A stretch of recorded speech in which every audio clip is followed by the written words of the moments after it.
Hello people of YouTube. Today in this video I am showing you the SmartTiles that I bought and am installing in the kitchen area of the RV. I'm not done, obviously, but I have a start. These are the SmartTiles, and what this is this specially made sheets that are, they're a little bit three-dimensional, but they are like sticky on the back side. They're made out of this seems like pretty good quality, kind of a foil like material, and then the front is, of course, looks like tiles, and they have different styles. Some of the tiles look like subway tiles. They've got others that are more rectangular and shaped. I got these because the colors worked for me and they were on sale. You know, they are a really neat product, especially for an RV, because I mean, it looks like tile. It really does. When you stand back and look at it, you can't tell that it's not real tile. And yet it is thin like a sheet of paper, and so therefore very lightweight and not nearly as involved of a job for installation. It's really simple. These have a backing on them that you just peel off like a sticker, and of course the important thing is to keep things level, and the edges between each sheet of tile, you can see here that they have grout lines, and the grout line, you have to overlap them whenever you are going between one tile and another. Otherwise you would end up with a grout line that's double wide, if you understand what I'm talking about, and you would see that you'd be able to then see each and every tile.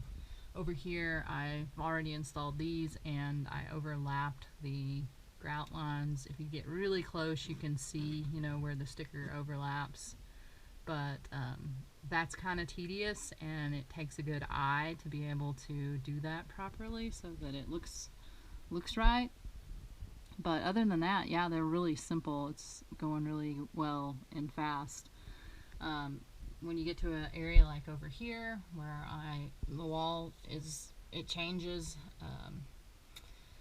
then you have to measure and use an X-Acto knife and a straight edge to cut the tiles to the appropriate size to fit into that area or different areas. And that's not really that difficult either. It just takes time and attention to detail. So anyway, I'll come back and show y'all a little more. I'm going to show y'all how I cut a piece for an area that doesn't need a full sheet. You make your measurements so that you are going to have it the right size, obviously. Then I am just here I'm in the motorhome on the floor in the kitchen right next to the area where I'm working. So I've got this piece of wood to put underneath my sheet of tiles so that I'm not cutting on the floor, because I don't want to do that. Then I use this ruler as a straight edge, and this is a nice thick metal ruler, and I can't do it and film it because it's just me in here right now and I can't hold the camera, so what I'm going to do is just give you an idea. I use one hand to hold this in place, this ruler, so it doesn't move, and then I just take my X-Acto knife and I run it down this straight edge, pressing firmly to cut through, and there you go, easy peasy. Gives you a nice straight line, and you can cut your sheets to whatever size that you need.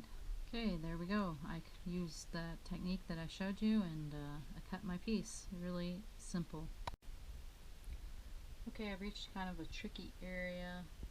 This spot that meets the window, and the window is not a straight edge. It's got this curve there. I'm just going to show y'all how I did that, or how I'm going to do it to make my cut on my piece properly. What I did is I took a sheet of the backing paper and I just held it up here, lined it up, and then I used my X-Acto knife and was able to cut around the edge of that window frame, the trim there, the metal trim, and cut the piece exactly to the shape. So then I'm going to use that as a template to draw the area that I need to cut onto my sheet.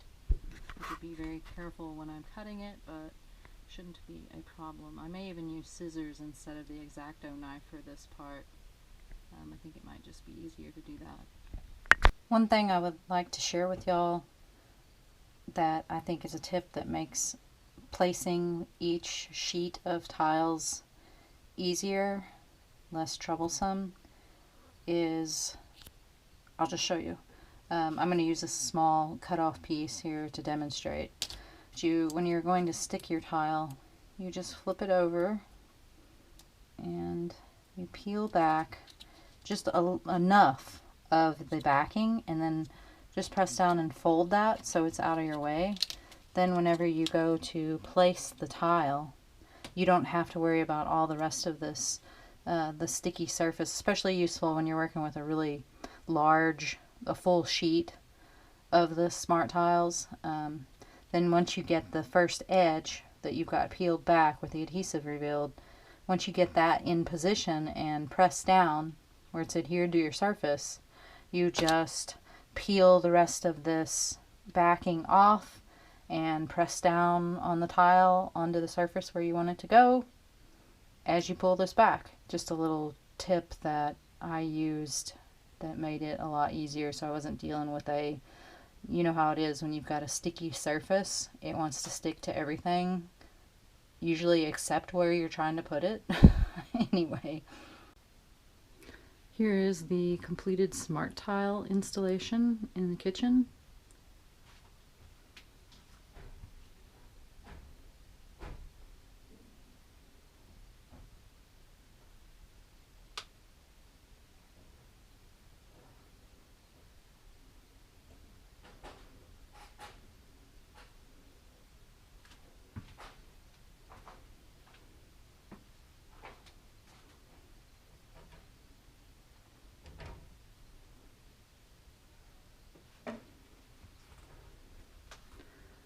After working with this material, I would say that it is very well suited for this application for use in an RV. The things that make it really good for this are the fact that it is very lightweight. Here's a little piece of one of the sheets left over. It's flexible and it's very easy to install. You just have to pay attention to details like, for instance, overlapping the seams. If you don't do that, you'll end up with a grout line that appears twice as wide as the rest of them, and then you'll be able to see the different sheets. But as long as you overlap, it's not a problem. You just have to be able to measure accurately. And then for spaces such as around this window where there's a curve, I think I showed how I did that. I just made a pattern out of some of the backing material and used that as a stencil to draw where I needed to cut on the tiles. And it worked really well. It went really quickly. Overall, I'm very pleased. We'll see how it holds up once we start living in the RV, exposing the surface to daily use. The surface is very plastic-like, so it makes an impervious surface. Water's not going to get through there. And SmartTiles website also says that it is okay to have it in spaces such as behind the stove. They give you clearances in inches, how far it should be away from a heat source, and I don't recall what that is, but if it's more than adequate here in this space, I would recommend this product, especially to someone who is using it in an RV. I think also this could be good for, you know, residential applications as well, where you want to have a tile look, but you don't want to spend the time or money that would be required to do it with real tile because it's a lot more work.